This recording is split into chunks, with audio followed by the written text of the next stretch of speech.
What is going on, everyone? Welcome to another very exciting episode right here on the MIgardener channel. If you love the shirt, thanks. I do too. I've had so many questions about where I'm getting my shirts from, and I'll be honest, Mrs. MIgardener picks out of most of them, so thank her. But anyways, just wanted to just come out here today to talk about a topic that has really been asked a lot recently as we're kind of getting into the seasons changing, and that is, what do I do with all my leftover potting mix? Now, as you know, we had at one point a container garden. We were growing some potatoes, some herbs, and other things like that on our patio. And after the season is done, we harvest what we were growing. What do we do with all of that potting mix? Well, the answer is we reuse it. And the reason why we reuse it is because there's nothing wrong with it. And so I wanted to talk today about some simple ways to reuse your potting mix and revitalize your potting mix, because so many people, I see this happen to so many people, where they think that just because they grew something one year, they need to throw it out for the next year, or they need to throw it out so they can reuse it.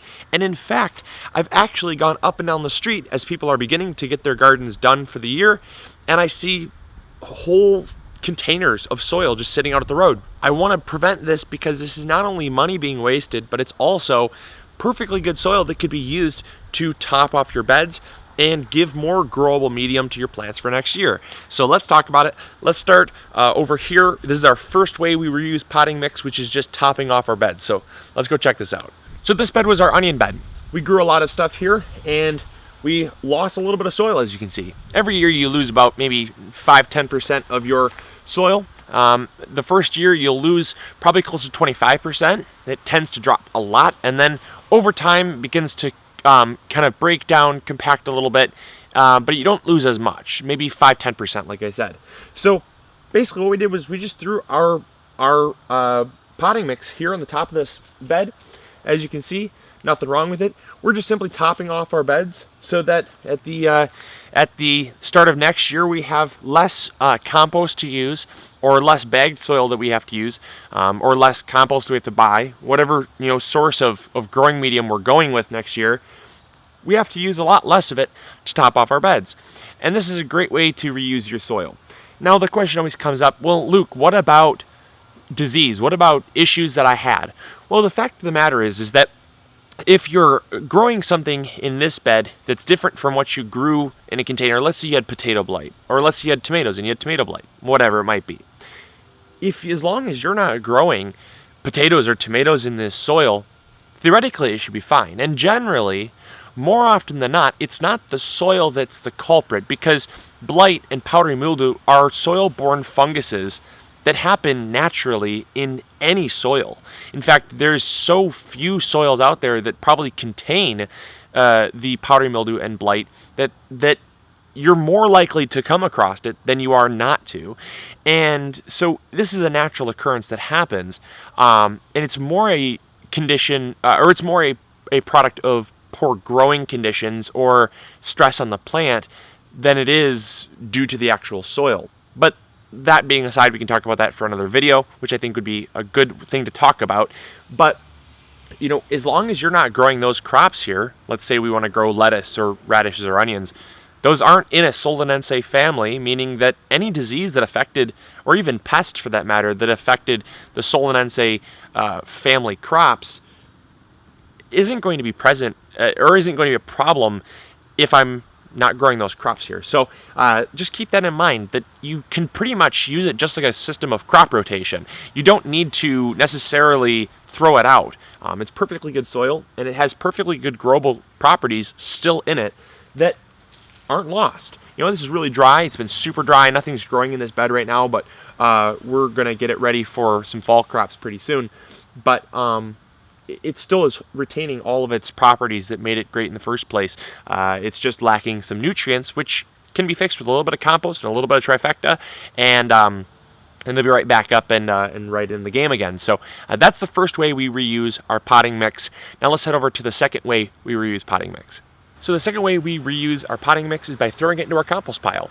Now this is a very simple way to reuse your potting mix, but it's something that's often overlooked because people are worried that throwing old potting mix into a compost pile is going to breed out any of those bad things that we talked about with our first method and kind of spread it throughout the garden. It's just not true. When you throw used potting mix into a compost pile, all it's doing is just really adding bulk to your compost pile. Sure, it's not adding nutrients, and it might be adding a little bit of organic matter, but you've got tons of organic matter here in the soil. So you really don't need to worry. That's not the main focus. My main focus by adding potting mix into my compost pile is by simply stretching the compost. Sure, pure compost is great. There's nothing wrong with it. And you can never have too much of it. But the fact of the matter is this is only going to go so far. And if I have a big project to finish and I'm short by maybe a yard, or I'm short by even a couple bucketfuls of soil to finish my project, that really stinks.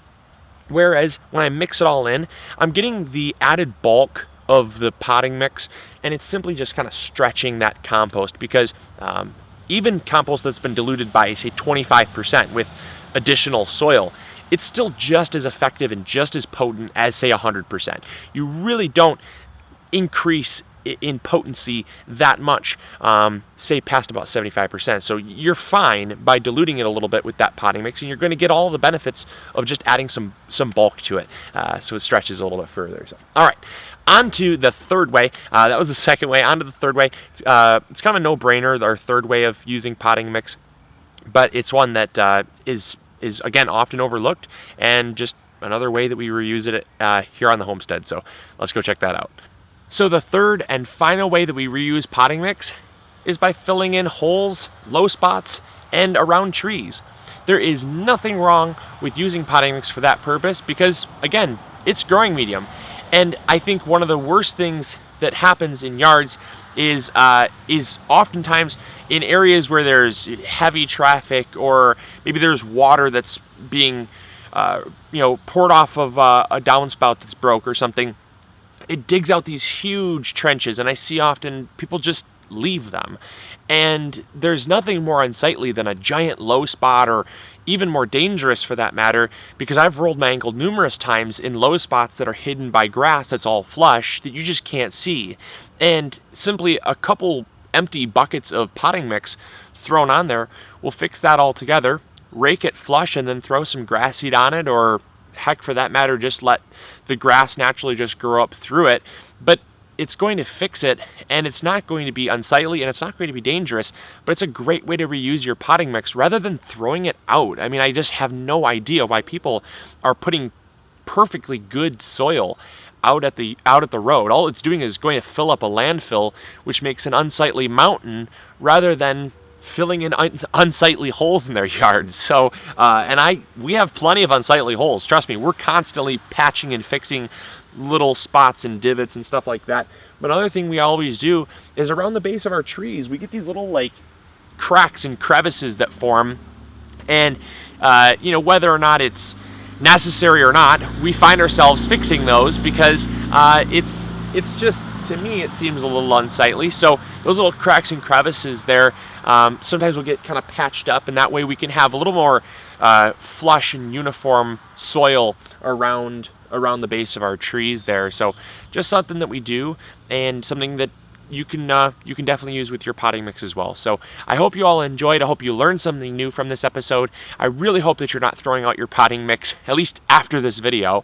No one is judging you if you've done it prior, but after this video, you have no excuse. So I hope you all enjoyed. I hope you learned something new. And as always, this is Luke from the MIgardener channel, reminding you to grow big or go home. We'll catch y'all later. See ya.